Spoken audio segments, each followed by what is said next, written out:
আমি গতকাল as a অডিয়েন্সের সাথে দেখেছি। তো আমি ইন্টারভালের পরে একটু লুকিয়ে লুকিয়ে ভিতরে গিয়েছিলাম যে দেখার জন্য যে কেমন লাগে দেখতে। তো আমার সামনে 50-এর বয়সূর্ধ্ব 4 জন দেখছিলেন। তো ওনারা আমাকে চিনতে পেরে বললো যে বাবু এটা কি তুমি ছিলা?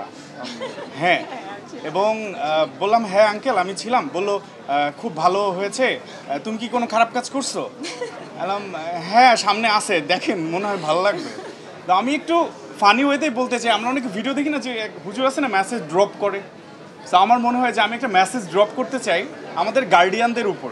নতুন সেনোরা গাইনোকোলজিক্যাল সোসাইটি দ্বারা স্বীকৃত নিরাপদ ও সুগন্ধিমুক্ত স্যানিটারি ন্যাপকিন সেনোরা।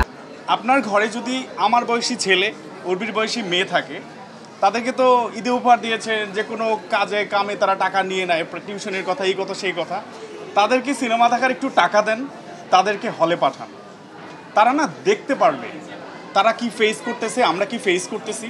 সো আমি এইটা বলবো গার্ডিয়ানদেরকে যে আপনারা আপনাদের ছেলে এবং মেয়েকে এই গল্পটা দেখার জন্য একটু ইনসিস্ট করেন। আমি কথা দিচ্ছি তারা অনেক স্ট্রং একটা মেসেজ শিখতে পারবে, যেটা সারা জীবন কাজে লাগবে। ডেফিনেটলি এর শুধু মেসেজ না, আমি অনেস্টলি বলি আপনারা বয়ফ্রেন্ড গার্লফ্রেন্ড নিয়েও দেখতে পারেন, কারণ এখানে এন্টারটেনমেন্ট রয়েছে, আনন্দ রয়েছে, মজা রয়েছে, গান রয়েছে, সাসপেন্স। মানে শুধু ফ্যামিলি অডিয়েন্স বলে এক ধরনের আমার ইয়াং এজ ছেলেপেলেদের উপর এক ধরনের অনীহা চলে আসতে পারে যে খালি এত মেসেজ নেওয়ার জন্য হলে কেন যাবো। বাট ট্রাস্ট মি ব্রাদার, আপনারা এসে অনেক ভালো কিছু দেখতে পারবেন।